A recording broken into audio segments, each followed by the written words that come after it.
ingin menyampaikan permohonan maaf kepada institusi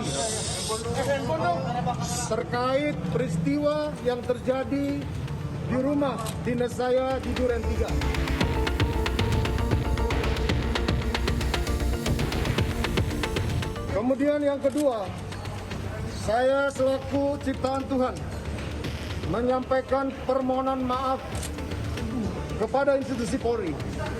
Demikian juga saya menyampaikan bela sungkawa atas meninggalnya Brigadir Joshua.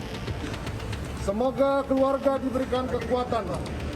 Namun semua itu terlepas dari apa yang telah dilakukan saudara Joshua kepada istri dan keluarga saya. Selanjutnya, saya harapkan kepada seluruh pihak-pihak dan masyarakat untuk bersabar, tidak memberikan asumsi persepsi yang menyebabkan simpang siurnya peristiwa di rumah dinas saya.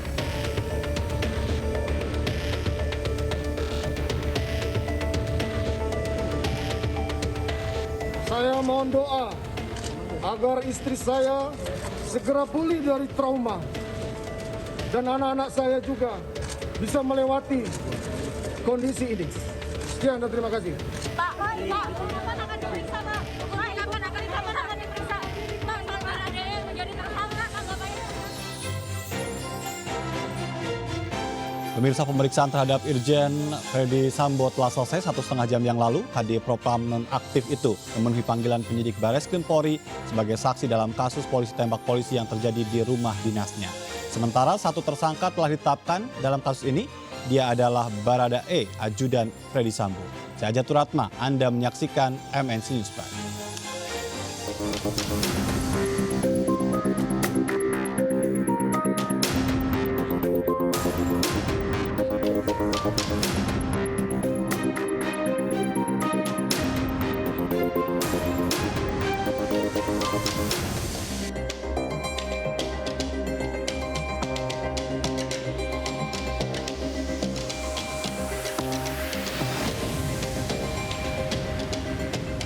Bareskrim Mabes Polri telah resmi menetapkan Barada Richard Eliezer atau yang selama ini dikenal Barada E sebagai tersangka kasus polisi tembak polisi yang menewaskan Brigadir Nofriansyah Yosua Huta Barat. Barada E dijerat pasal pembunuhan berdasarkan gelar perkara dan pemeriksaan 42 saksi termasuk saksi ahli. Di antaranya adalah ahli metalurgi balistik forensik, ahli unsur biologi kimia forensik, IT forensik hingga kedokteran forensik. Eliezer berpangkat Barada atau golongan tamtama dalam kepangkatan Polri. Ia mengawali karir di dunia kepolisian dengan menempuh pendidikan Brimob Wakutosek Jawa Timur pada 2019. Pria 24 tahun asal Manado itu kemudian menjadi penembak jitu nomor 1 di Resimen 1 Korps Pelopor Brimob. Kiprahnya di kepolisian yang cukup baik membuatnya diangkat menjadi ADC atau ajudan pribadi Irjen Sambo. Barada Eliezer merupakan rekan Brigadir Yosua sebagai sesama ajudan Irjen Ferdy Sambo. Eliezer terlibat baku tembak hingga menewaskan Brigadir Yosua. Dalam kasus ini, Barada E dijerat pasal 338 KUHP, jungto pasal 55 KUHP, dan pasal 56 KUHP. Pada malam ini, penyidik sudah melakukan gelar perkara dan pemeriksaan saksi juga sudah kita anggap cukup untuk menetapkan Barada E sebagai tersangka dengan sangkaan pasal 338 KUHP, junto pasal 55 dan 56 KUHP. Pemeriksaan ataupun penyidikan tidak berhenti sampai di sini. Ini tetap berkembang. Sebagaimana juga rekan-rekan ketahui bahwa masih ada beberapa saksi lagi yang akan kita lakukan pemeriksaan di beberapa hari ke depan. Barada E sekarang ada di Bareskrim, di Pidum.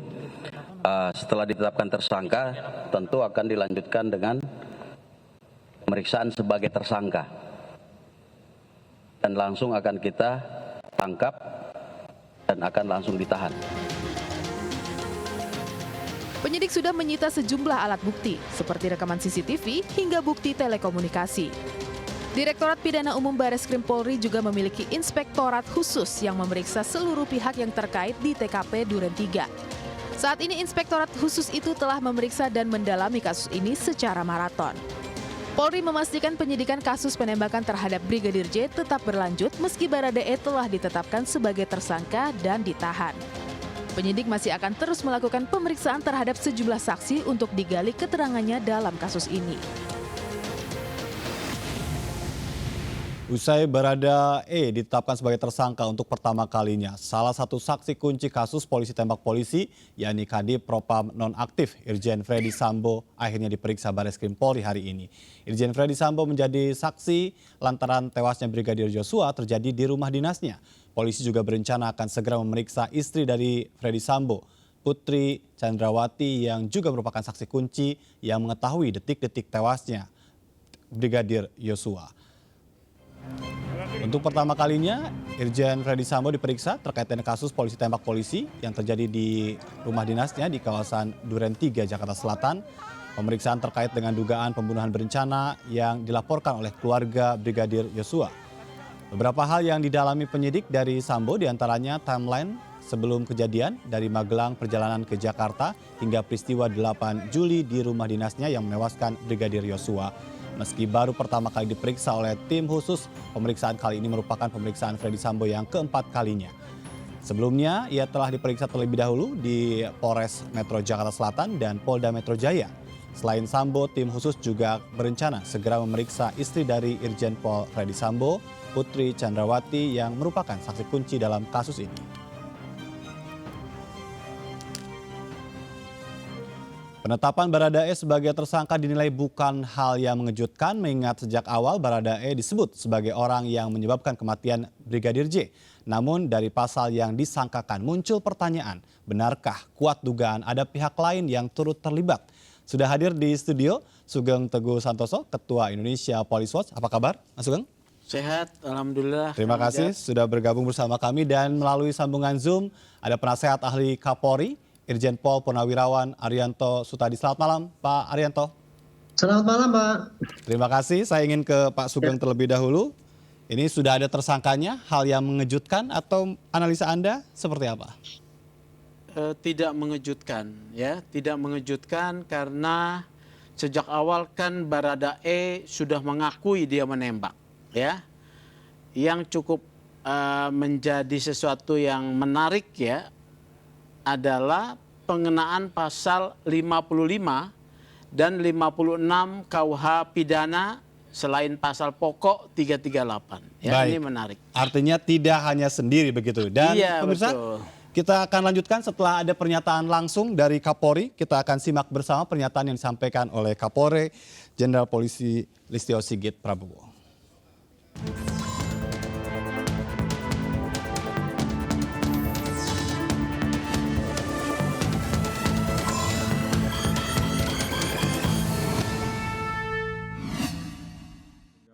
Proses penyidikan ini betul-betul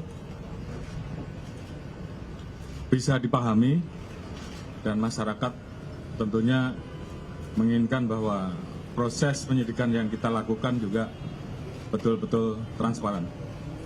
Beberapa waktu yang lalu kita sudah melaksanakan penonaktifan, kemudian juga kita membuka ruang untuk melaksanakan otopsi ulang. Dan kemarin telah dilaksanakan penetapan tersangka. Dan saya kira nanti secara khusus Pak Kabareskrim akan menjelaskan. Namun malam ini saya akan menjelaskan beberapa informasi yang kita dapat dari pemeriksaan tim Irsus. Karena ini juga menjadi penting bagi masyarakat yang beberapa waktu lalu mungkin menanyakan masalah terkait dengan CCTV rusak, yang tentunya ini juga menjadi hal-hal yang harus kita jelaskan. Jadi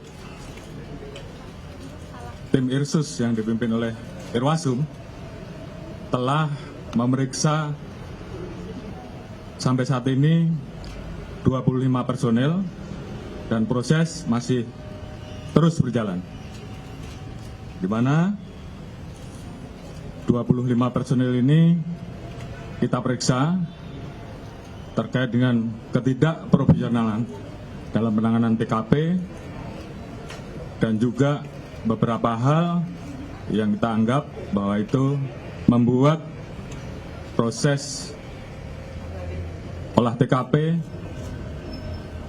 dan juga hambatan-hambatan dalam hal penanganan TKP dan penyidikan yang tentunya kita ingin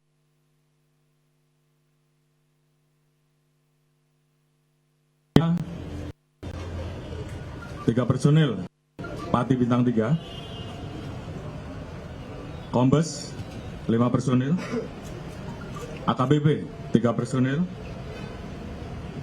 Kompol 2 personil, Pama 7 personil, Bintara dan Tamtama 5 personil.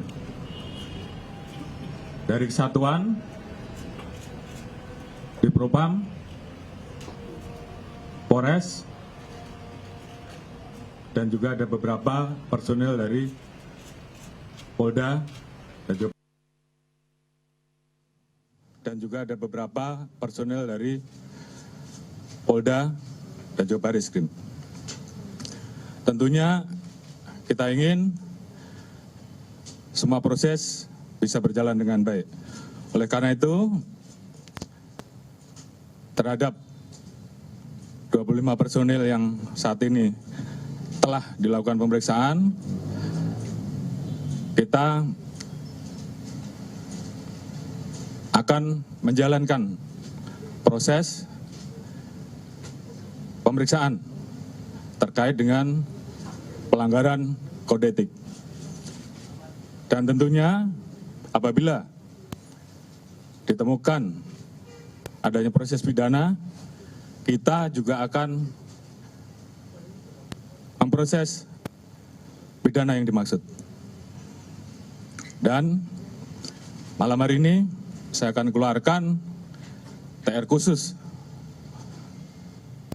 untuk memutasi, dan tentunya harapan saya proses penanganan tindak pidana terkait dengan meninggalnya Brigadir Joshua ke depan akan berjalan dengan baik, dan saya yakin tim sus akan bekerja keras dan kemudian menjelaskan kepada masyarakat dan membuat terang tentang peristiwa yang terjadi. Mungkin Pak Kabar Eskrim bisa menjelaskan terkait dengan proses penanganan yang saat ini dilakukan. Silakan. Terima kasih Bapak Kapolri, yang terhormat Bapak Kapolri, Bapak Wakapolri, dan para pejabat yang hadir pada kesempatan rilis pada sore hari ini. Yang saya hormati rekan-rekan media, atas izin Bapak Kapolri, saya akan menyampaikan proses penyidikan yang dilakukan oleh jajaran Bareskrim Polri terhadap LP yang dilaporkan oleh keluarga Joshua dan LP limpahan dari Polda Metro Jaya yang berisi laporan dari Ibu Putri yang pelecehan, kemudian yang kedua laporan tentang ancaman pembunuhan yang dilaporkan Baradae terhadap Joshua.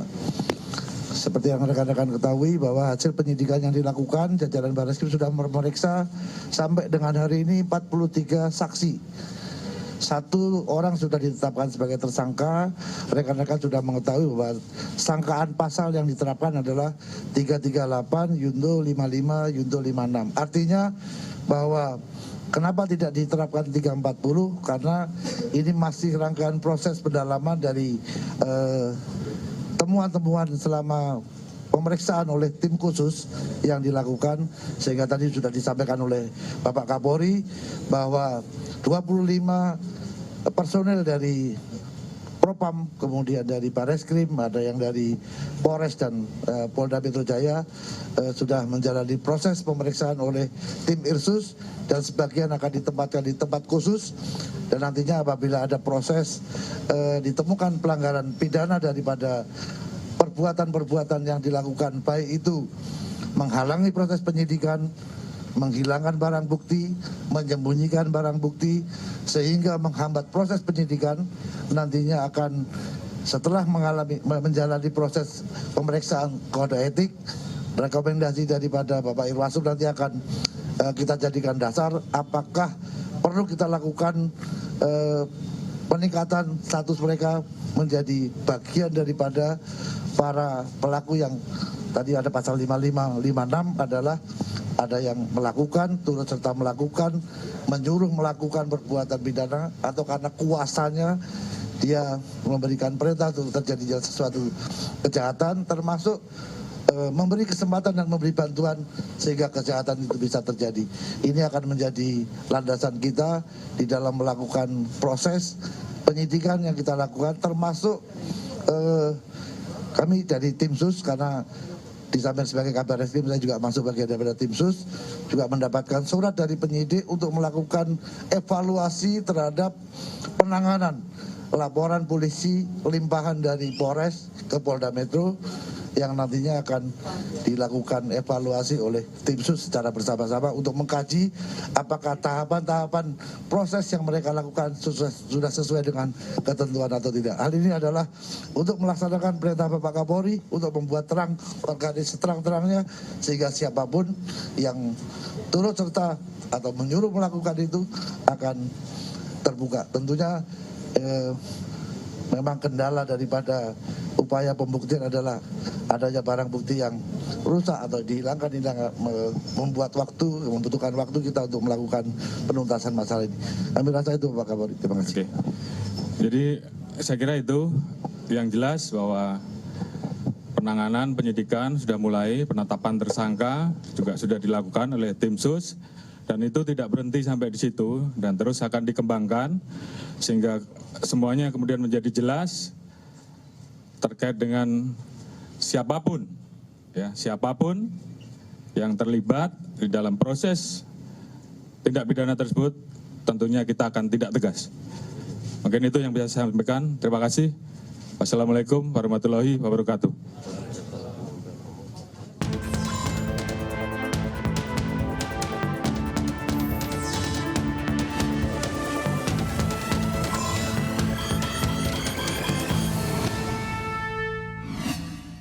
Tadi kita sudah simak bersama pernyataan atau keterangan yang disampaikan langsung oleh Kapolri. Ada 25 personil kepolisian yang dinilai tidak profesional dan sekarang dalam pemeriksaan.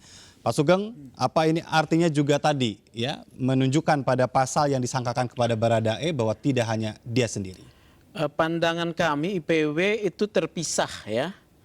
25 orang yang sedang diperiksa oleh tim Irsus ini, kalau kami melihat dikaitkan dengan dugaan obstruction of justice, yaitu tindakan menghalang-halangi penyidikan, menghilangkan barang bukti, menyembunyikan, merusak barang bukti. Itu perbuatan sendiri yang diatur dalam pasal 233 KUHP ya. Jadi ini adalah satu proses akibat unprofessional conduct dari mereka. Kalau yang 338 Jungto 55 dan 56 ini yang terkait dengan peristiwa matinya Brigpol Y. Ya, orang yang turut serta membantu ataupun melakukan perintah yang melawan hukum ataupun menyediakan sarana. Misalnya menyediakan sarana alat untuk membunuh, pistol ya. Atau terlibat bersama-sama melakukan tindakan terhadap Brigpol Y. Ini yang sedang diperiksa, yang sedang didalami. Karena penyidik begitu meletakkan pasal 55 dan 56, dia tidak bisa mundur. Baik. Ya, gitu loh. Iya. Ya. Nanti ini yang menjadi pertanyaan, lalu siapa sebetulnya begitu kan yang mungkin akan dibidik oleh penyidik. Saya ke Pak Arianto terlebih dahulu. Ini kalau kita menyimak tadi keterangan yang disampaikan oleh Kapolri, ini tentu menjadi satu keprihatinan tersendiri ya. Ada 25 personil yang dinilai tidak profesional. Dan tadi Pak Sugeng menyampaikan ini ada kaitannya juga dengan, bisa jadi ini adalah bentuk dari pengaruh seseorang di dalam internal kepolisian. Silakan. Iya, kalau itu sih ya, ini yang saya tanggapi ini, yang pertama kali ya, pengumuman bahwa Baradae itu sudah diumumkan gitu ya. Ya. Menurut saya itu sudah langkah yang bagus sekali ya. Karena dari pandangan saya ini permasalahan yang menonjol ya, yang terjadi berkaitan dengan masalah kasus di rumah Bapak Kadif Propam itu adalah karena pemberitaan suatu kasus yang sangat janggal gitu loh. Sehingga menimbulkan pertanyaan orang banyak, sementara orang banyak menunggu-nunggu, tidak pernah ada jawaban dari Polri. Sehingga makin lama makin banyak orang yang bercuriga dan melakukan banyak analisis, banyak kajian-kajian ke sana sini, dan akhirnya menjadi makin lama makin polisi dicurigai ini apa yang ditutupin kan. Baik. Kira-kira begitu Pak.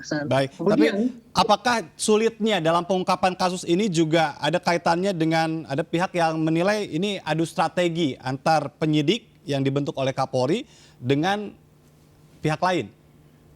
ya sulitnya dulu gini ya Pak. Karena dulu pada kasus yang pertama dulu ya, seandainya yang disidik itu adalah kasus terbunuhnya atau meninggalnya Brigadir Pol J, itu sangat mudah Pak, simpel. Karena buktinya ada semua di sana kan gitu Pak. Tapi kan di sana dulu startnya itu laporan pelecehan dan penodongan, yang mana saksi dan buktinya sudah tidak ada semua. Kan nggak bisa maju itu Pak gitu. Tiba-tiba hanya disimpulkan bahwa itu bela diri. Disitulah maka kemudian timbul kecurigaan bahwa ini pasti terjadi rekayasa di dalam olah pertama. Makanya kan sekarang kan di samping Baradae yang ditangkap karena itu dituduh dengan kasus terbunuhnya itu kan. Walaupun ini sekarang dari laporan dari keluarga ini berangkatnya LP ini dari laporan keluarga.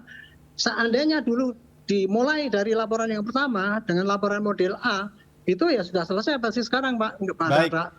Itu sudah tahan dari dulu. Baik, gitu. Ini berkaitan dengan pasal yang dijeratkan, mungkinkah memang ada tersangka lain dalam kasus pembunuhan yang dilaporkan oleh keluarga Brigadir J ini? Jadi tafsiran saya begini ya Pak. Tim Sus itu kan berangkat menangani kasus yang diduga terjadi pembunuhan kan. Dugaannya kan dianiaya, kemudian rencana pembunuhan gitu kan. Nah sementara ini bukti-bukti yang dikumpulkan oleh tim sus ini mempelajari kasus itu, baru ditemukan kasus kira-kira mengakibatkan matinya orang. Karena apa? Baradae udah ngaku kan Mbak gitu. Cuman prosesnya yang ada terjadi itu sekarang kan masih belum jelas pasti itu Pak. Karena tidak ada CCTV, kemudian TKP katanya sudah dirusak dan sebagainya itu.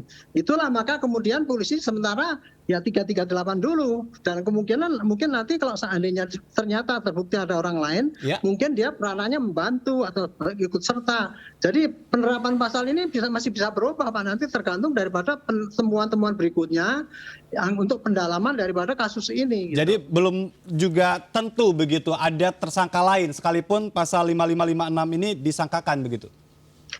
Jadi antara dua Pak, tergantung dari temuan bukti yang ada. Baik. Apabila nanti tim ini mempelajari ternyata ada saksi atau bukti-bukti yang mencurigakan bahwa ini patut diduga ada orang lain, ya pasti akan mengarah ke situ. Tapi kalau nggak ditemukan, ya tidak bisa mengarah ke situ. Baik, Pak Sugeng ada pendapat tentang ini? Pendapat saya cukup berbeda ya. Ketika penyidik menetapkan pasal 55 dan 56, ini bukan sembarangan ya. Menurut saya penyidik telah memiliki cukup bukti ya. Dari hasil pemeriksaan setelah memeriksa 44 saksi, melakukan otopsi ulang, kemudian forensik digital terhadap komunikasi dan juga CCTV yang didapat. Ya. Meletakkan pasal 55 berarti ada orang lain yang harus diminta pertanggungjawaban. Ya, yang harus diminta pertanggungjawaban. Karena kalau kemudian mundur terjadi hanya pasal 338 saja, berarti hanya satu, masyarakat sudah terlanjur tidak percaya. Baik. Ya, karena pasal 338 ini matinya Baradae masih bisa ditangkis nih nanti dengan pasal pembelaan diri secara paksa ya. Baik, ini Pak Arianto, ini berbicara tentang pernyataan yang juga pernah disampaikan oleh Mahfud MD. Ini ada psikohierarkis dan politis begitu. Apakah memang jangan-jangan memang dengan kasus ini yang susah begitu kan pengungkapannya atau berbelit-belit orang mengatakan begitu karena memang ada relasi yang memang sedang coba untuk dikomunikasikan di internal Polri? Saya tidak tahu persis apa yang disampaikan oleh Pak Mahfud ya. Tapi saya akan menanggapi tadi Bapak Profesor tadi ya. Ini kalau yang lama SPDP Pak itu, silakan menjadi tersangka itu, polisi menuju pada kepada si Barada ini saja Pak. Perkara nanti ada tersangka lain yang kira-kira diperkirakan nanti bisa saja terjadi itu Pak gitu. Jadi sementara ini dari bukti yang ada, kemungkinan yang didapat adalah bukti yang mendukung untuk pasal 338 itulah tadi itu. Atau kemungkinan dia sebagai peserta atau pembantu gitu, sehingga dia hanya berani menerapkan begitu gitu. Baik. Kalau itu nanti diterapkan pasal yang lain, misalkan 340, nanti buktinya apa untuk mendukung itu? Memang belum ada. Gitu. Baik. Tapi kalau berkaitan dengan kasus yang ditangani oleh Barreskrim, ini kan ada 2 kasus ya, pelimpahan dari Polda Metro Jaya dan laporan pihak kepolisian LP yang disampaikan oleh keluarga begitu. Betul. Apakah untuk penetapan tersangka ini berarti mengenyampingkan laporan dugaan pelecehan seksual yang dilimpahkan dari Polda Metro Jaya? Nah kalau dugaan pelecehan dan itu kabarnya itu kan sejak ditangani oleh Polda Metro itu kan? Iya. Saya tidak tahu ya apa yang dilimpahkan berkas dari Polda Metro itu ke Barreskrimnya. Itu Pak, masalahnya begini Pak. Terjadi yang di Duren 3 itu pertama kali ditangani oleh Polres, dalam hari ini adalah Polda Metro. Ya. Kemudian dibentuk tim khusus, kemudian di backup oleh Barreskrim, dan kemudian Barreskrim kebetulan menerima laporan dari keluarga. Otomatis yang tim Barreskrim itu pasti akan berangkatnya dari laporan yang dari keluarga itu juga. Kemudian dengan ditariknya berkas dari Polda Metro pasti akan digabungkan itu Pak. Pasti akan itulah makanya kemudian dipertimbangkan panjang lebar itu akhirnya berujung pada yang seperti sekarang inilah keputusan yang bisa diambil. Baik. Tapi saya yakin itu pasti bukan keputusan yang final Pak. Itu masih ada lagi berkembang tergantung daripada pendapatan yang didapat oleh tim khusus ini lagi gitu. Baik. Termasuk hasil daripada pemeriksaan pada 20 orang tadi yang diduga melakukan tindakan tidak sempurna di dalam mengolah TKP itu. Baik. Itu baru itu Pak anunya Pak. Iya, Pak Arianto, ini kabarnya juga Pak Arianto tidak bisa lama begitu. Saya terakhir ini berbicara tentang potensi adanya tersangka lain. Seberapa besar itu dalam kasus yang sekarang sudah ada tersangkanya Baradae ini? Besarnya itu Pak tergantung dari temuan para penyidik ini Pak. Okay. Kalau dia menemukan bukti-bukti yang baru dan kemudian apa yang dipersangkakan kepada 25 orang yang sekarang diperiksa oleh tim Irsus tadi, saya kira nanti itu bisa meluruskan kembali Pak. Baik. Taruhlah ya kasaran gini, TKP dirusak, maka pada 25 orang itu akan ditanya dulunya kayak apa. Pasti nanti akan kembali Pak, itu dan dari situlah bisa diprediksi ya kira-kira apakah ada lagi tersangka baru apa tidak. Itu tergantung daripada temuan yang mendatang ini Pak, saya kira gitu. Baik, dan yang 25 sedang diperiksa itu apakah Anda setuju ini terpisah dari kasus yang menimpa atau yang disangkakan kepada Baradae? Ya beda. Ya. Dan kalau yang 25 itu tadi kan cuma kesalahan dalam melaksanakan tugas. Iya.